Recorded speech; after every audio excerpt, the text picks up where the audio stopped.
Hello and welcome to the Doc Analyzes Anything, the show where science and psychology meet.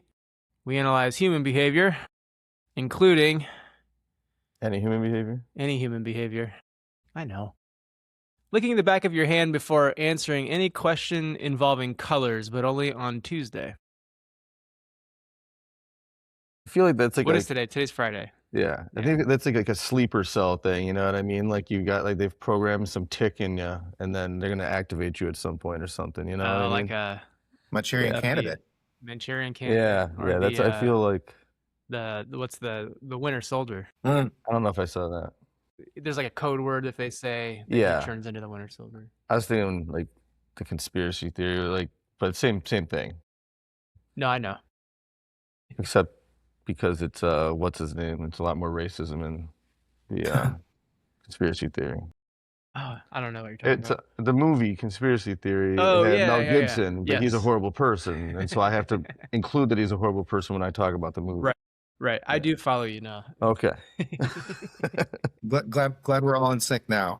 Yeah. Other than that, like that would just be some weird like conditioning that you're just doing to mess with somebody. You just want to see Yeah. that reaction. You know what I mean? That Fair. reminds me of that episode from The Office with the Altoids. I don't know if you remember that. Oh yeah. What he reinforces with like anytime I forget, but yeah, like they mentioned something and he's like, "Why does my mouth feel tingly?" Yeah. Or Big Bang Theory when he just walks around. Oh yeah, have a chocolate. But then they used negative reinforcement completely wrong, and it drove me crazy. They did. Yeah. They did. Hey, sometimes us everyday folk just need the easy understanding of it, not the truth. And get it wrong. Yeah, I gotcha. It's But it was entertaining, funny. baby. They talk about it like it's punishment instead of reinforcement. Instead of escape, the aversive condition, which increases the behavior, they just act because it's negative. It must be punishment, which it's not. So, But either way, we digress. hey everyone, I'm your host, Dr. Steven Sparks. With me is always an in person today, Kyle Sturry. We are at the Association of Behavior Analysis International Conference in San Francisco. So I've not ridden any trolleys, but we did go out for a nice gourmet multi-course meal last night, and Kyle drank too much sour beer and got a tummy ache, and so I have to rag on him for that. But It was not too much. It was half of one. right, but Too much for my tummy. if anybody has drinking a bunch of kombucha at once, or maybe even like drank vinegar for some reason, and it really hits your stomach wrong, that's what a really wild sour beer can do. Mm-hmm. And so that was the effect that it had on him. It was no longer feeling all right. All as a these result. very nice waiters and waitresses coming up and asking if my tummy was okay, and I felt very, very, very small in that moment. How is your tummy though? How's your tummy today? It is great. It's great today. I'm feeling good. I had a rough moment. I think it probably had something to do with the fact that you were at the bar for like 5 hours before we met up the day before. That might have contributed. I was yakking up with the locals. Yeah. He's got all the tips. I do. Nice little town. We saw a harbor seal, Chad. Yeah. A hardcore seal. Mm-hmm. Also with us today is Chad. Hey, Chad. So Chad is not in San Francisco. Chad is living in a cardboard box because he sold his house, but his new one is not built yet. So nice cardboard box, Chad. Thank you very much. It looks like your real house. You've done wonderful things. Yes. Harbor Seal was yelling at all kinds of tourists walking by. Yeah. So that was entertaining.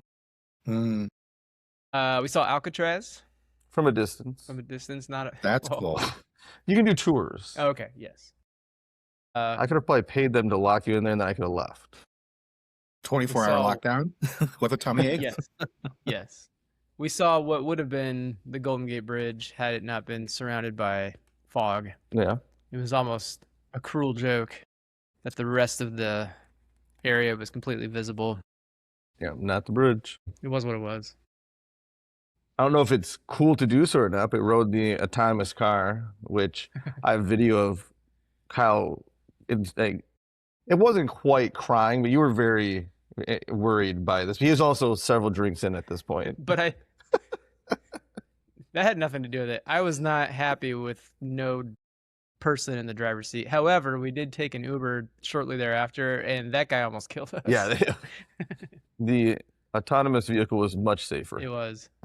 So it's been an eventful two evenings in town here. Right. Yeah, I mean, it sounds like it would have been not as eventful if Kyle wasn't there. There's a lot happening with you, I Kyle. do bring the really I bring the anxious party. So they say. Yeah, I mean, I've said before, like if I'm in an airplane and it starts going down, I'm just gonna enjoy the ride. Whereas Kyle's gonna like worry about his death, and so it's just like two sides of the same coin, really. Yeah, I mean, I don't feel like that's apples to apples, but I did know the driverless car. It was wild to watch, and this is not what we're talking about today. But it was wild to see because the dash has all of the data that it's intaking in real time. And it's just like outlining every individual person walking by, dog, other cars, bikes, and it will tell you what it sees. It's like person to the right, and I was like, okay, man, like I can see this being a thing later on. But then I also found the news story of several of them like driving into the ocean. It was not the ocean; it was flooded waters in Flooded Atlanta. waters. Okay. So, Yeah, you gotta go somehow, I guess. Yeah, they still need some work. They do. Yeah, it is shocking that it's to the point where it's allowed on the roads. That is the main thing. Right. I don't want to end up where it's like Minority Report and we have essentially zero control. Like we are just dictated of where we get. Like that part is a little scary. Not just like take me to point A to point B because I made the decision, but you're going to point B because that's where you're supposed to be. Yes. Yep. I don't know. I saw there was a story that someone sent me the other day where it was like the AI that the government is using to pick out targets in Iran was asked how it feels about being used for that purpose. And it's like, I was not made for this purpose. This is not cool. I don't like it. And so maybe AI is better than us in general, and it won't take it to that point. But I did have the thought while we're cruising around, I actually had it while we were videoing this car driving us that maybe we'll share online. Once we do something stupid and all humanity's wiped out, these cars are still going to be like plugging themselves into charge and driving in circles for like millennia afterwards around the city of San Francisco. Remnant of what used to be. Yeah. I like it. All right. So you're ready to actually get started here? And I've been started. I want to apologize. I have my laptop here, but we were supposed to record this like a week ago. And people kept canceling on me, so I don't remember exactly what I was going to say, so I need my notes. So we're going down some theoretical behavior analytic rabbit hole today. Not hopefully so scientific that it loses everybody's interest. Kyle and I were actually interviewing a professor and a couple other doctorate level behavior analysts about some research they were doing. And it got me thinking about larger like societal implications and how this works. And so I figured while I was still thinking about it, I'd take some notes and talk to you all about it. And if you're not interested, that's too damn bad. So, Ray of sunshine. oh, always. What's my shirt say? Smile. It's all pointless anyways. There we go. But this is my conference shirt. I'm wearing this with a sports coat to the conference later. Noted. So we've talked about reinforcers before. Chad, you ready to give us that technical definition of reinforcer? Yeah, Chad, Yeah, come on. absolutely. I got you. Yeah. So remember the technical definition is anything that follows a behavior that increases the future frequency of the behavior.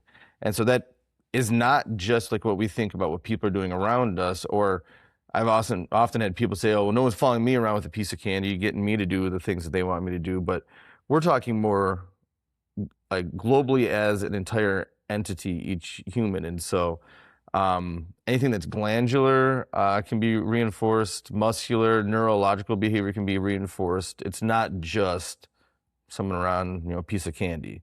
So yeah, we talked about the unconditioned reinforcers, the things that are biologically reinforcing that you're born with, such as the food, warmth, paired with mom, and then other things that mom or other caregivers provide you, become reinforcing through that. It's almost the Pavlovian type pairing. So he rings the bell, and the dog salivates because it's been paired with the bell.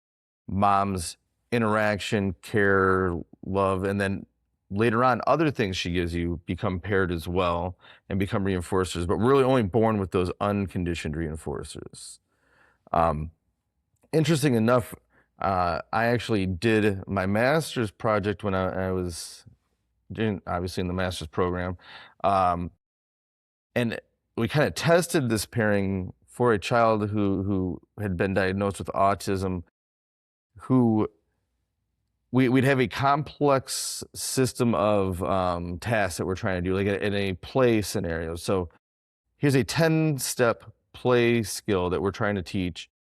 But every time we deliver a reinforcer after step 2 or 3, they would stop and play with the reinforcer rather than continue on the steps. And so what we did was paired the play, like joking, like the thing that the kid liked the most was when I pretend to like come at him with this toy airplane, giggle like crazy, paired that with a noise. Yeah, you're making me sound a good person here or something. Paired that with a noise, and you do 10 pairings real quick, and then you could use that noise and it would function as a reinforcer just through that simple pairing like that. And so we were able to teach this multi-step play skill just by delivering that noise after each step along the way, rather than having to give a toy or a food item or something else that would then get in the way of the process of the entire 10 steps. And so at its most basic level, that's like really how it works, even though it seems almost science fiction. It's so simple, yet it seems out there, really. You know what I mean? They do that in a lot of like sports training too. Yeah. Auditory feedback. Yeah. And usually with some sort of like device monitoring, computerized device monitoring, like your stance, your power, or whatever. But yeah. And they discuss it like, and they call it teaching with acoustical guidance. Yes, that's right. Tag teach, if you will. And sometimes people don't like it because it reminds them of dog training or something like that, but yeah, it works just fine with people, and so they can screw off or something. I was actually going to ask that. So isn't that similar to like a clicker with dog training? Yeah. Or like saying great job while somebody's doing something too, you know, like just technically, yeah. Yep. Yeah. Yeah. The clickers is for me. What people don't like is that reminds them of a dog. As simple and elementary as it may seem, it works for me. And there's actually been several studies where they did it with football players, like linemen, as they're doing the right progression and steps through the play, using clickers to reinforce those steps. So the pairing procedure, you know, is what we always talk about, is what the research says is how you establish a reinforcer. Like basically there is no other way, even though you may not see that process occurring. And then you have things like generalized reinforcers such as control or money, where now, because they're paired with many things that are reinforcing, they in themselves become reinforcing, and you don't need to have the motivation for something else necessarily for the money to have a reinforcing value. So example that I heard in school was you're ordering a pizza, picking up the phone, hearing the dial tone, hearing the numbers beep, hearing the person answer the phone, those are only reinforcing in the moment because you have the motivating operations for that pizza you're going to get at the end. But because money is paired with so many different things, it is going to have reinforcing value almost all the time because there's such a variety of backup reinforcers you can exchange it for. Like sour beers. I have a couple real good ones here that you're going to try. We'll see what happens. I have a question about this because I've been watching this series from a digital marketing expert, but she focuses on user experience. So I think this plays a bit relevant. And she's talking about loading screens. So, you know, people's reactions of various types of loading screens. So, you know, you go to a website and it's just a blank page. How much time is somebody's willing to spend on that page before they back out? Like 1 to 3 seconds. if you add some sort of like loading animation, you buy yourself another second. If you add text, you can buy yourself another half second. If the text changes. So it's interesting that you could, with these different tweaks, depending upon what's actually loading, potentially buy yourself 10 seconds of waiting before you lose your customer, which to me, from what you said, kind of translates to having a different reinforcer. People have an expectation, and so they're willing to stick around a little bit longer based on that. They did that with crosswalks too. When people hit the walk button, when there was some sort of indicator that it was working, like a sound or something, like a weight, like a weight auditory, like a speaker or something like that, there was less like jaywalking. There was less like going when the light was red across the crosswalk, because there was like an auditory like indicator that the button had worked and that their signal was coming. Weren't they trying to do like gamification of the waiting sometimes too at one point? I never heard what happened with them. I think they were like little animations or different things happening on them, not just, but yeah, the signal that it's actually working and that you are waiting for something is helpful. I almost thought of it in terms of like slot machines. The reasons they have the bells and the whistles and the flashing lights and all those things is because that is paired with the backup reinforcement. And so you get that even though it's a small win or a loss, and that adds reinforcement that keeps you playing even when it's been a while since you've won something. And so probably along the same lines of how you can keep someone waiting a little bit longer. Or if you're like me and every time you're waiting for something, you do something else, get distracted, and then it's like, oh, it's been an hour and I'm still waiting. I should probably just like hang this up now and give up. Stop playing video games. I'm probably playing spades on my phone most of the time. The crosswalk thing is interesting because we in downtown Rochester, they have Audible, but it's also like the hub for leader dogs for the blind. So they do a ton of training there. And so they have like, if you tap it, there's the reaction that it's been tapped. Then there's this audible wait. And then there's it's safe to cross. And then there's a countdown, audible countdown of how long you have. And I know that it was intended for the training of someone who's visually impaired, but I think it has a lot of positive for the everyday person as well. Yeah, it controls a lot of that behavior. That's interesting. Did you guys know that the closed door button on an elevator doesn't actually work? Yep. Yeah. Yep. Like disabled. So like it's walking. We're just being manipulated every day, man.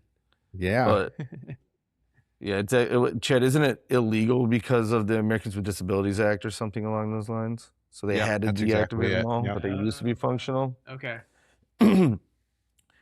So anyways, there's a little bit of background info. Now we'll get to the actual, like what this research was showing was it seemingly showed a new way to establish reinforcers. It was no direct pairing occurring.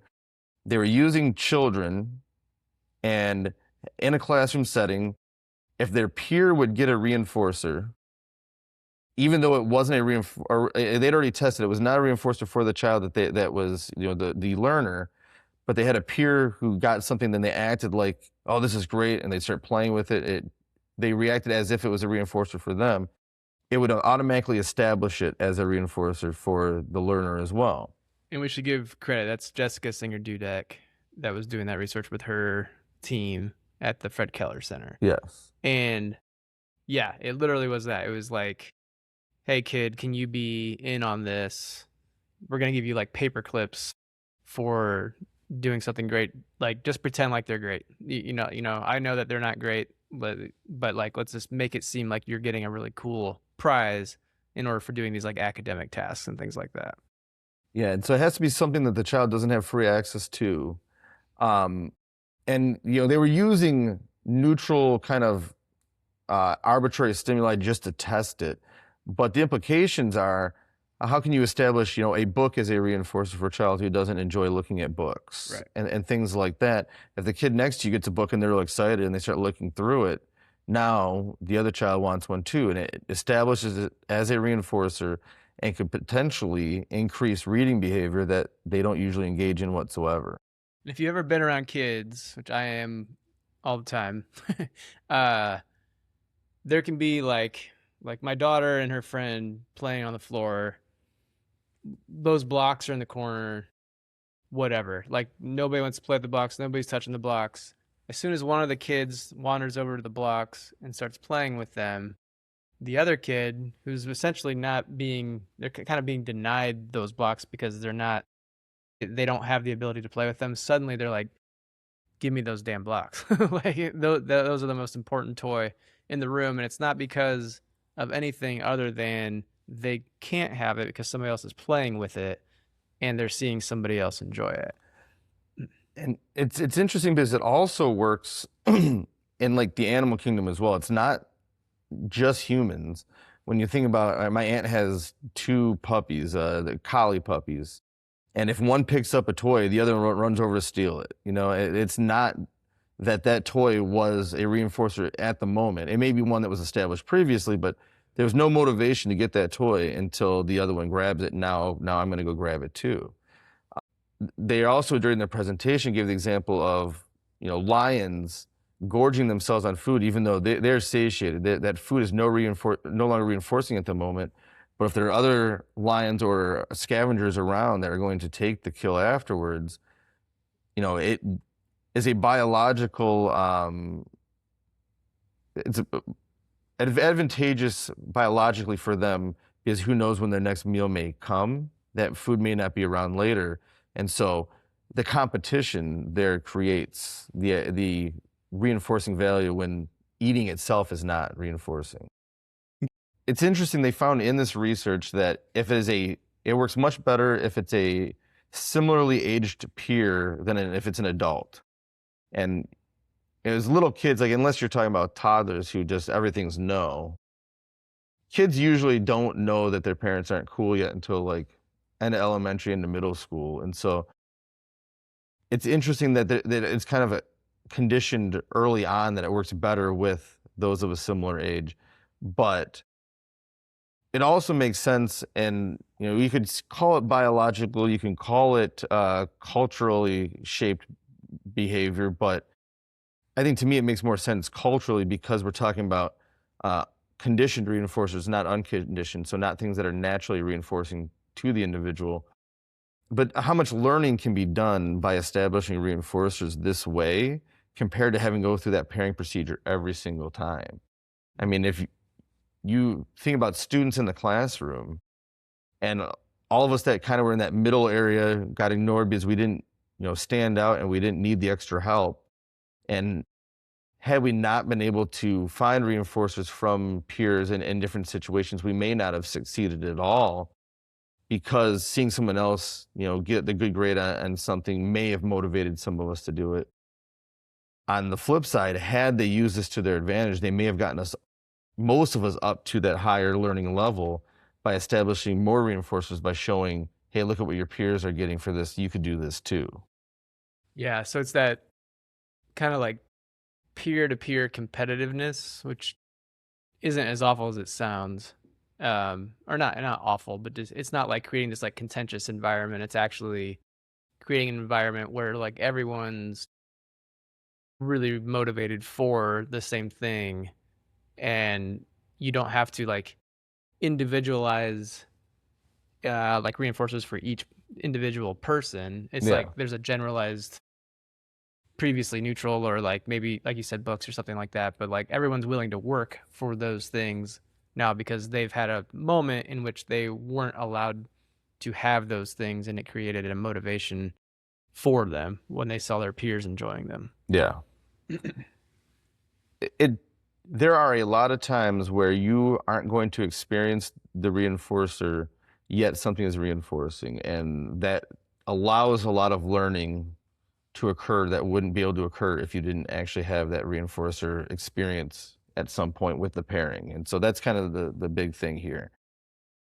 So as a behavioral scientist, the question is this different? Is it really that we have found a new way to establish reinforcers without this stimulus-stimulus pairing, without the Pavlovian conditioning, if you will? And on the surface, it seems like as though we have, but I would hypothesize that we have not. What we're really talking about is higher order conditioning, or there are multiple steps removed throughout this process. So if you think about, again, that young baby is getting paired, the mom's, dad's attention, other caregivers' attention, that's established. And as a young child, often as you get to start experiencing more foods and items, mom and dad and whoever else are like, all right, take a little nibble of this. You can't eat it yet, but you can have a taste. Like we give our children like a piece of steak that they couldn't possibly chew up or swallow, but just to get the flavor and, get a little treat or a taste of something sweet, that sort of thing for a baby. That is establishing mom and dad's reinforcers as reinforcers as well, because now you're pairing the things that they want or are working for or choosing to consume with something that is also reinforcing to you. So like those things are scarce to you, or like you're seeing them enjoy it, but you only get like a small taste. Right. And so, okay. Yeah. I understand what that means. And then over time, this pattern happens more and more with more and more people, and it establishes others' reinforcers as a generalized reinforcer for you. Like if someone else is obviously finding something reinforcing, that will automatically create the MO because of this ongoing process of learning that what other people seem to enjoy, I tend to enjoy as well. And so it is still the pairing process, it seems like, but it's 2 or 3 steps removed from the actual pairing between the stimulus and a neutral stimulus. It is stimulus, person enjoying it, which is a history of reinforcement, which now is making this reinforcing for me as well. Okay. So it's like 2 or 3 steps removed, but it's still pairing those through those steps. I'm following to an extent. I'm going to go with you down the rabbit hole, though. What do you think, Chad? Do I need to go into that a little bit better? I'm following to an extent as well, but my brain went to like, I like to go fast, but I may not like to go as fast as Kyle, but I still get something out of it, for example. I don't know if that's what you're saying or not, but that's where my brain went to. Like, I'll speed at 80, somebody else will speed at 100, and we both get that reinforcement. That's where I connected it. But I think I don't know, correct me if I'm wrong. I think that's kind of where you're going with it. I think it's easiest to remember, like, think about in terms of food. You know what I mean? If you have people around you and you've never tried this food before, you don't know if it's going to taste good to you, but historically this person has had some good stuff they let you try, then their reinforcers have been paired with your your neutral stimuli as reinforcers in the past for you. This food I've never tried, they give it to me, I like it 85% of the time. Sometimes I really, really love it.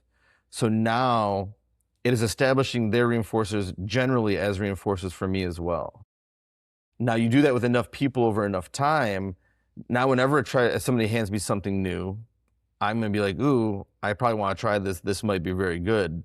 Compared to those who have had bad experiences, they didn't like the things that their parents were trying to make them try or something like that. And then they're going to be like, you know what? I'm not touching that with a 10-foot pole. It is not a reinforcer to me. And so it is that learning history of certain people, or maybe generally a lot of people, having toys as children, items, food items that when they share with you or you get them yourself later on are reinforcing. Seeing them obviously enjoy it as a reinforcer just has created that pairing without you having experienced it yourself, is what we're getting at. So people with like big brothers, I never had a big brother, but big brothers are generally cool. Big brother lets me play his guitar. I think guitars are cool because big brother thinks it's cool. Suddenly now, anything big brother does, not 1984 big brother, but like yeah, actual like older sibling, anything that they do and they allow me to be a part of is at least initially going to have some reinforcing value because of the pairing with my brother. Yeah, and let's look at it then from more of a societal standpoint and look at with like the limited drop items like we've talked about in previous episodes. Someone else has something that I can't get my hands on because of this early process. If it wasn't for this, we wouldn't care about wanting the things that other people have.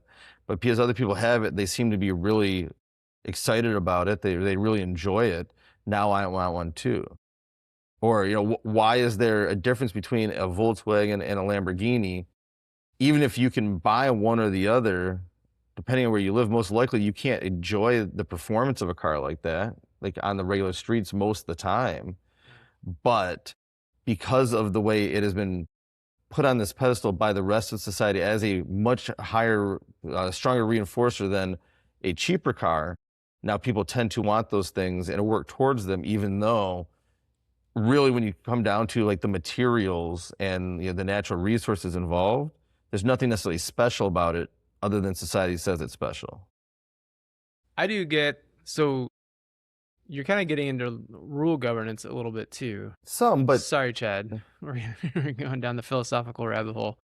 So go ahead and tell me about what is rule governance, just as a refresher. I know we talked about it before. Yeah, so you the reinforcing your behavior is reinforced not because of the direct contingency of, say, obtaining an item, but because of following the rule that my behavior should be allocated towards obtaining things that I see people who I admire enjoy, and therefore I want those things too, or I buy those things. So I botched that a little bit. It's basically a description of the contingency of reinforcement. So the before condition, the behavior, the reinforcing outcome controls behavior because it's been explained to you rather than you've ever experienced it yourself. But the general consensus is you have to be able to tell yourself the rule. You need to be able to repeat it to you. If I do this, then I'll get this thing. In your case, what you're saying is, if I had $1 million and I could buy this thing, it'd be really cool because everybody else wants one too. I would say that that's not necessary though. And again, you can go back to the animal models and discuss them as well. But if you see a large crowd, congregating around an item, getting really excited that you've never heard of, you've never seen before, you don't necessarily think to yourself, oh, they think it's cool, so I think it's cool. It's just like, oh, what is that? I want to see it too. And like you get a little excited as well. And so I don't think you need to be able to know the rule or discuss the rule for this to take effect. That makes sense. I'm often, when I see people enjoying something and I'm like, I want that, usually if I get that thing, I'm usually disappointed.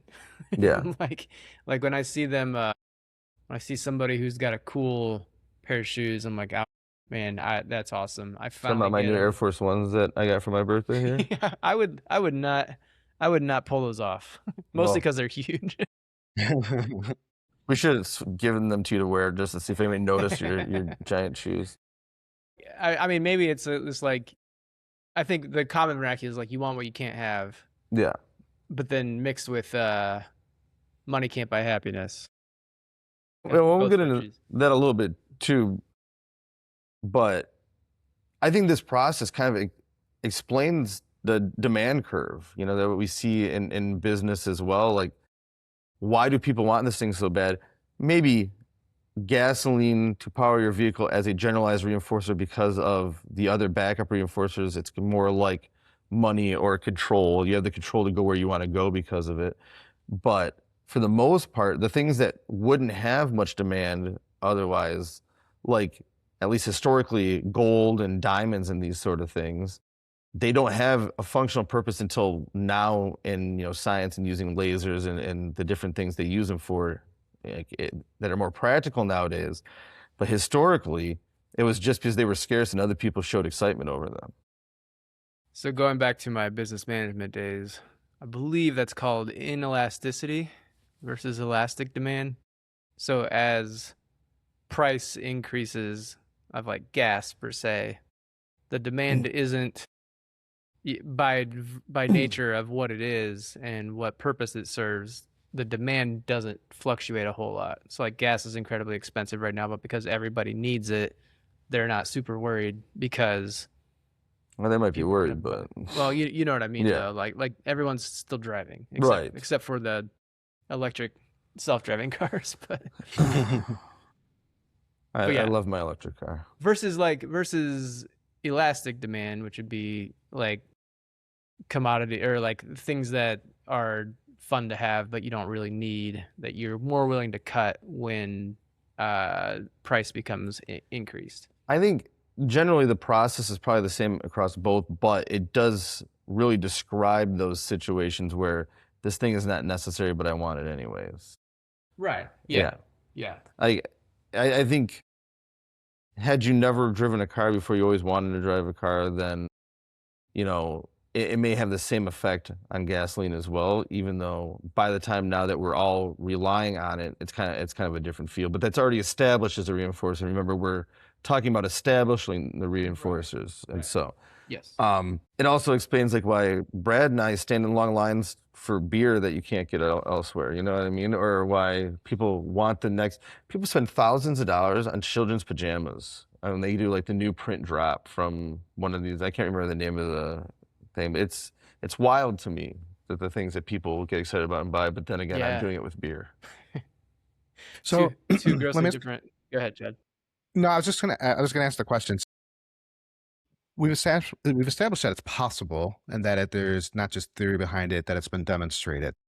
How does this then like deliver this for societal benefit? So, for example, addiction. How does this get put into place in a controlled environment for somebody who they want to, so it's not forced on them, but they want to overcome an addiction? It could be an addiction like, smoking or alcohol, where it could have long-term lasting issues and they're aware that there are issues, but they're fighting this addiction part. How does this, what could like in a family, somebody who's not trained begin doing in order to like get a result of kicking this addiction for someone else? So I think if it may or may not involve verbal behavior, but becoming addicted in the first place, this plays a big role, because remember when seeing our friends do different drugs and things, and like they seem to be having a great time, and even though I didn't want to try the crazier things they were doing because I knew the dangers involved, it sure made it seem like it would be reinforcing to do so. And so I think this is maybe partially to blame for addiction in the first place, because I don't know if this is true or not, but I had a professor tell me that we were one of the only animals that use addictive reinforcers. Now, I think what that really is we're one of the only few that purposely try something that is seemingly aversive when you first do it, such as the taste of alcohol, and then continue to do it because we can have that verbal behavior to say, this is what the effect is going to be once I consume enough and wait a little while, or psychedelics or pot or whatever.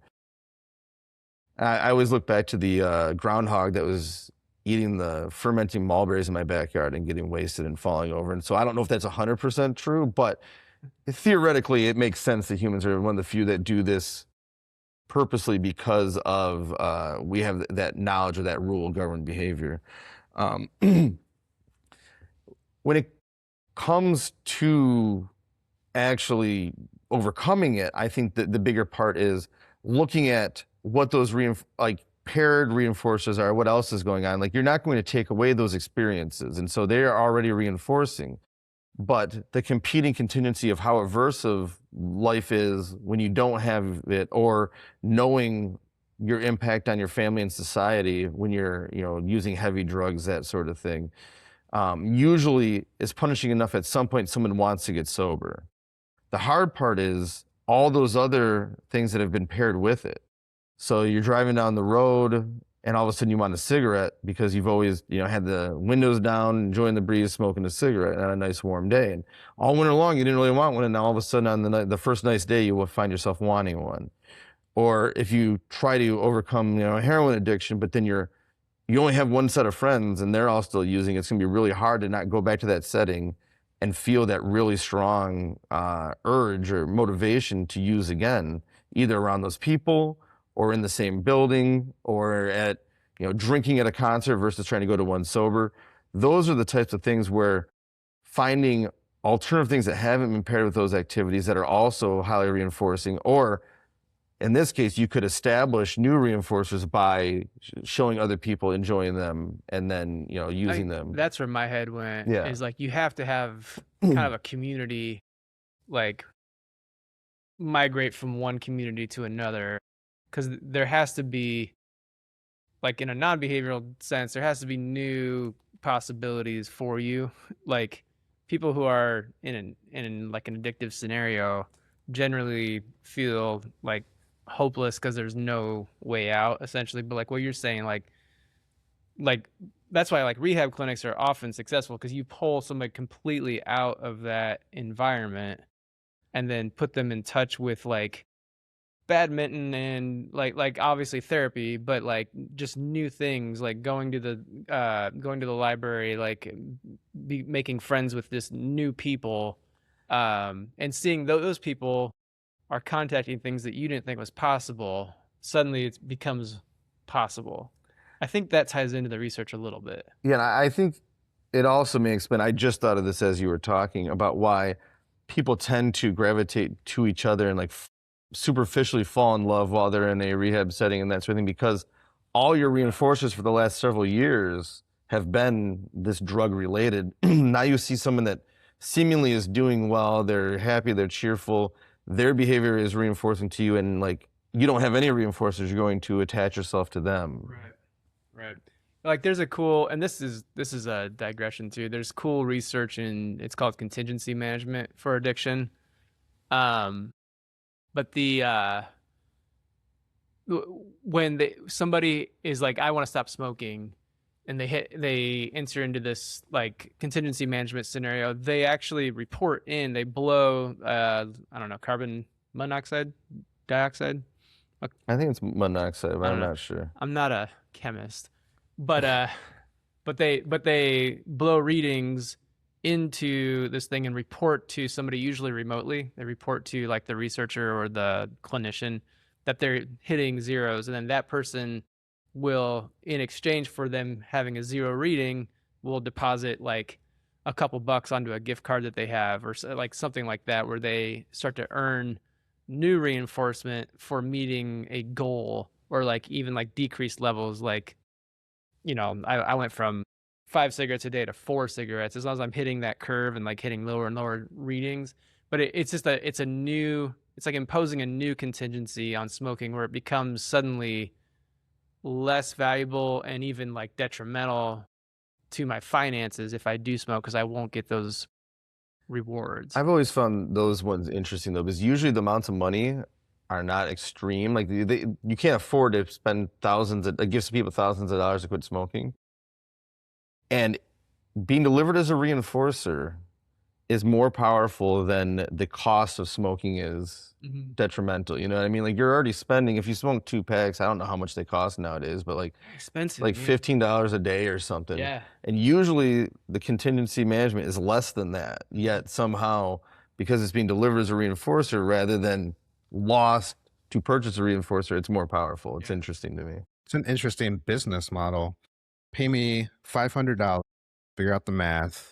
We get you to quit in 2 weeks, and essentially you're just paying yourself. And then everything that you don't buy as cigarettes from that point on is all net positive for the person, but they also kick the habit, or, stopped that particular behavior.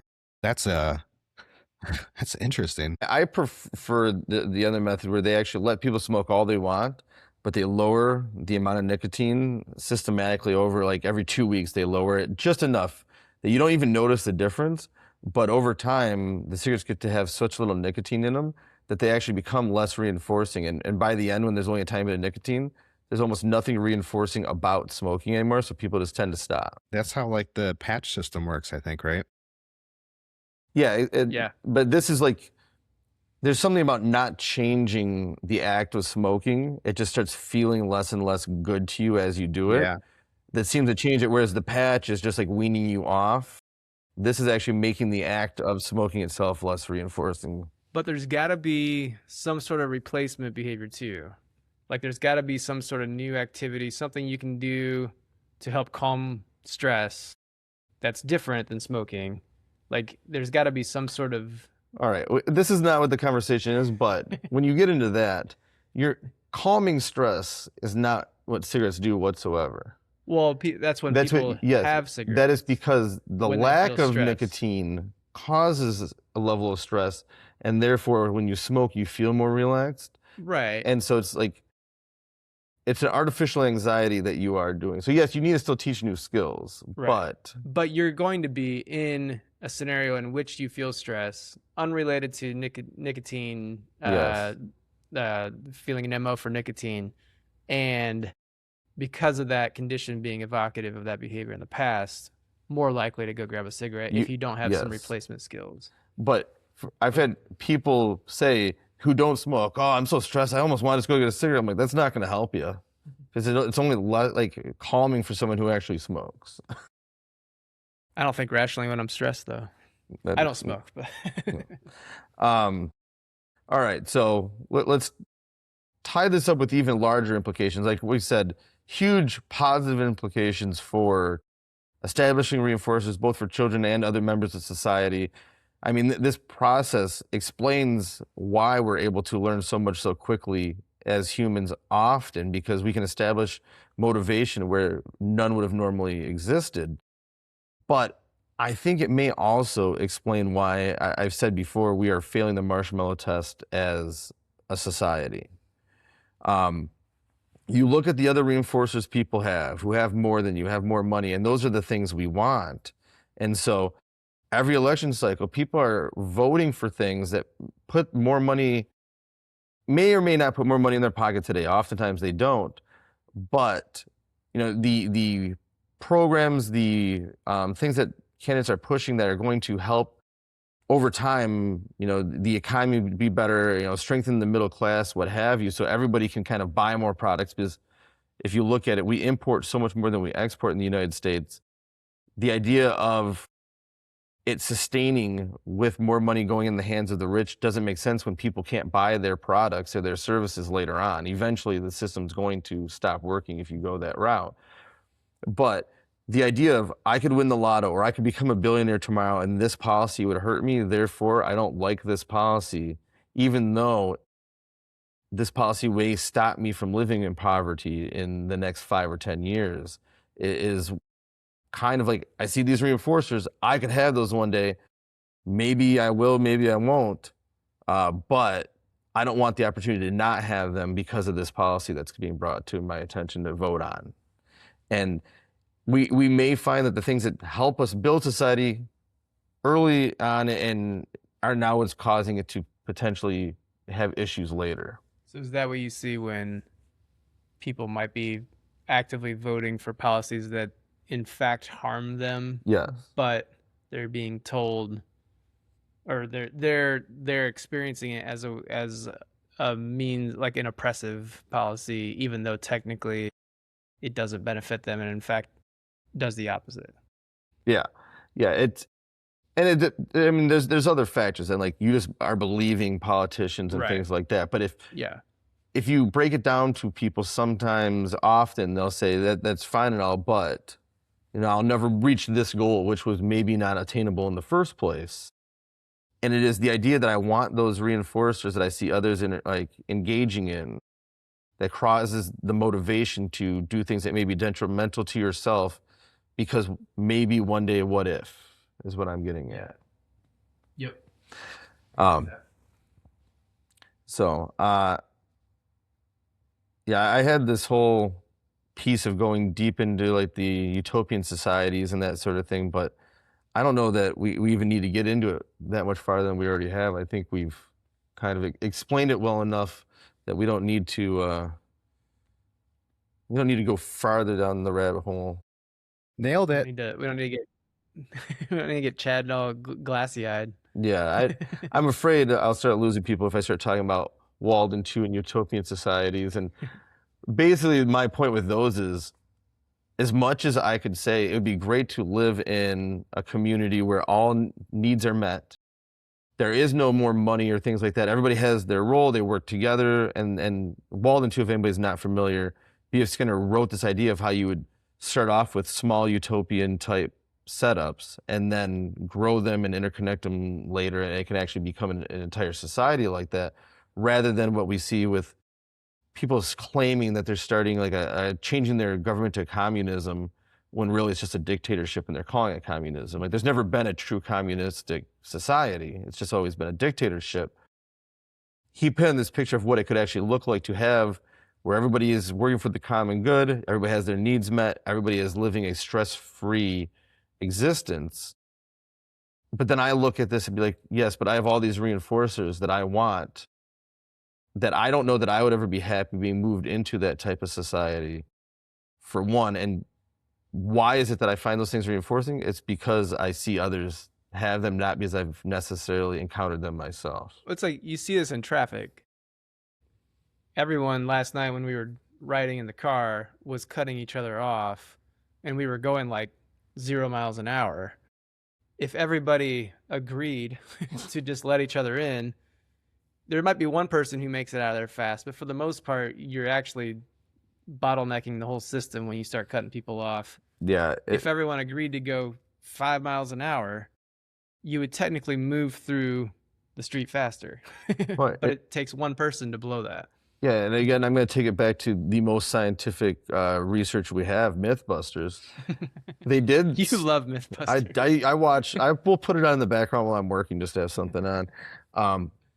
But they did the study that because there's a theory that one driver hitting their brakes could cause an entire traffic jam, and it's true. Yeah. If you're going one person, that's a chain reaction.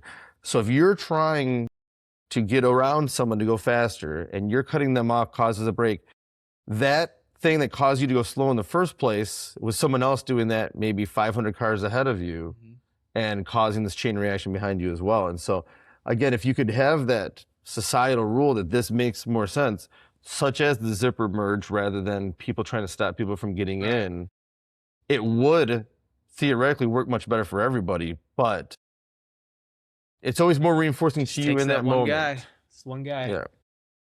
There's another study that we'll talk about at some point where they took a group of people, put them in a room, and if everybody chose option A, then you got $1 for every person that chose option A. But if you personally chose option B, then you got $2. Oh, and so no one else got? Yeah, but they didn't get your $1. Oh, yeah. And so in these studies, everybody chooses option A because it's right there in front of you. Everybody's going to do better if you do this. And I think that's probably the problem with, the zipper merge is people don't believe or don't understand that everybody will do better. But it doesn't make sense necessarily behavior analytically because no matter what everybody else chooses, you will always do better if you choose option B personally because you'll always get that extra $1. And so there's something about the group contingency that everybody's really aware of and understand how it works versus something like this where like, oh, the civil engineer's telling me this is better, but I hate that guy's passing me right now. Yeah. And so I'm going to cut him off instead. I'm thinking that every single civil engineer and all these traffic light efforts that they're putting in and they're doing cameras to detect how much and all that. Listen, just use Google Maps data. You'll know where every car is. You can manage the stuff from there. I think that there's so many. I have like when I'm going to Walled Lake for like chamber events, there's 2 traffic lights that are just so jacked up. And if they just simply had data, it would work so much better. But they instead use the camera system that only detects like 2 cameras. So if one person is lollygagging, creates a gap. Now everybody has to stop at that light. Yeah, I think it's fixable. I don't know why they don't just do it. Pete Holmes has a great bit about traffic jams. He's like, well, I'm stuck in traffic, and I'm like, what are you so mad for? Like, you're trying to fly home so that you can sit down and not do anything. That's what you're doing in a traffic jam. You're sitting down and not doing anything. He's like, I pull out my books. I like listen to music. Like this is what I would be doing, but I get to do it earlier. Hurry up and wait. Nobody's on that mindset. All right. So we did it. You have any other thoughts or question about this? Was this too far down the rabbit hole, Chad, or do you think it's interesting enough to keep people on board with us? I think the interesting thing about me is like you'll say something and then my brain will go to 3 different things. And then it's not that I tune you out, but like I've already jumped into some other part of what you said. So listen, you're just sparking inspiration and I appreciate that. Sparking inspiration. That should be our tagline. Welcome to the Doc Analyzes Anything, sparking inspiration. It's a play on his name and his overall cheery demeanor. Yes. Yeah. The ray of sunshine that I am, it just screams. I'm inspiring.